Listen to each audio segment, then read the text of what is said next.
Boa tarde, meu nome é Pedro Batista e para o seminário de ILC, eu e meu grupo vamos falar um pouco sobre a história da lógica e sobre algumas aplicações dela. A história da lógica começa lá na Antiguidade, na Grécia Antiga, com Aristóteles criando métodos e regras para se chegar a uma conclusão lógica a partir de alguns argumentos.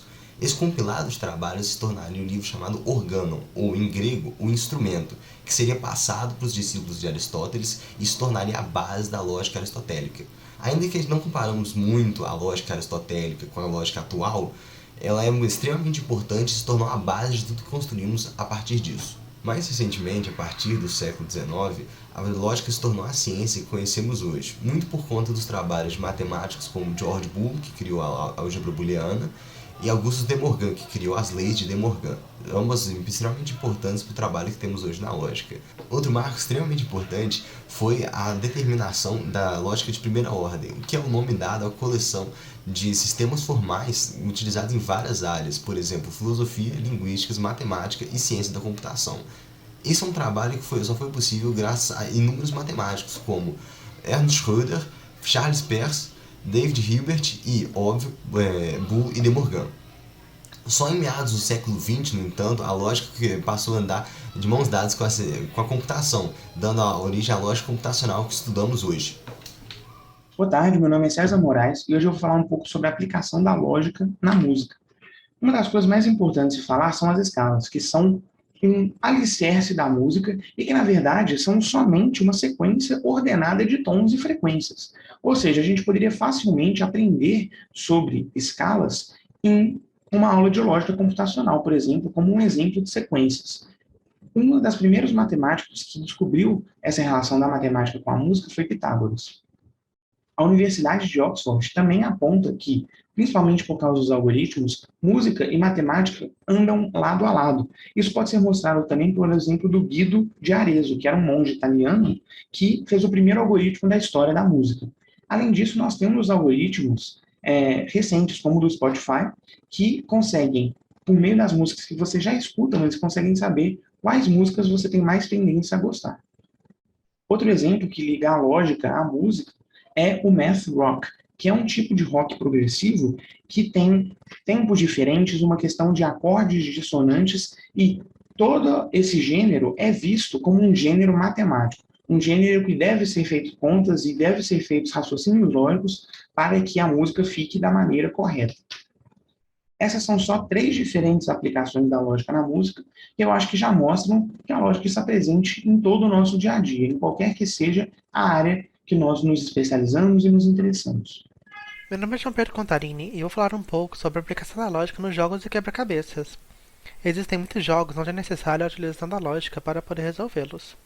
Um exemplo é o teste de Einstein, ou quebra-cabeça de Einstein, que apesar de ter esse nome, não existem evidências de que foi Einstein quem o inventou. O quebra-cabeça afirma que existem 5 casas com 5 cores distintas em uma fileira. Em cada casa mora uma pessoa com uma diferente nacionalidade.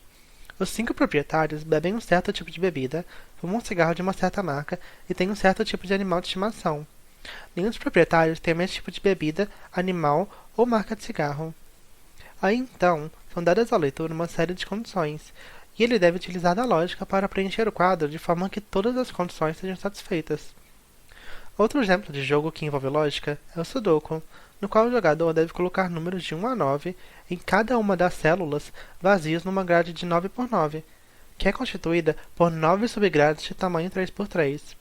O quebra-cabeça dá algumas pistas iniciais, e a partir delas o jogador deve preencher o quadro de modo que nenhuma das 9 subgrades, linhas horizontais ou linhas verticais, contenha o mesmo número. Esses foram apenas alguns exemplos de jogos que envolvem lógica, mas existem centenas de outros nos quais a lógica é fundamental em sua composição. Alguns outros exemplos notáveis são cubo mágico, xadrez, damas. Eu sou o Rodrigo e eu vou falar sobre uma aplicação e também uma curiosidade sobre a lógica que envolve as áreas de biologia e ciência da computação. Eu vou usar como exemplo o Adam, que ficou conhecido como robô cientista. Ele é uma inteligência artificial desenvolvida por cientistas britânicos em 2007 e tinha o objetivo de realizar experimentos biológicos para estudar hipóteses sobre o genoma de leveduras de uma forma independente. todas as suas investigações científicas são formalizadas na lógica. Então, aqui a gente tem o sistema de gerações de hipóteses do Adam, e ele é basicamente feito por deduções e abduções lógicas. Aqui é um exemplo de uma dedução. Temos a regra: se a célula pode crescer, então ela é capaz de sintetizar triptofano. Um exemplo de fato observado nos experimentos. A célula não é capaz de sintetizar triptofano. E uma inferência a partir desse fato foi: a célula não pode crescer. Com essa hipótese gerada, o Adam vai realizar novos experimentos para saber se ela é relevante ou não no estudo científico.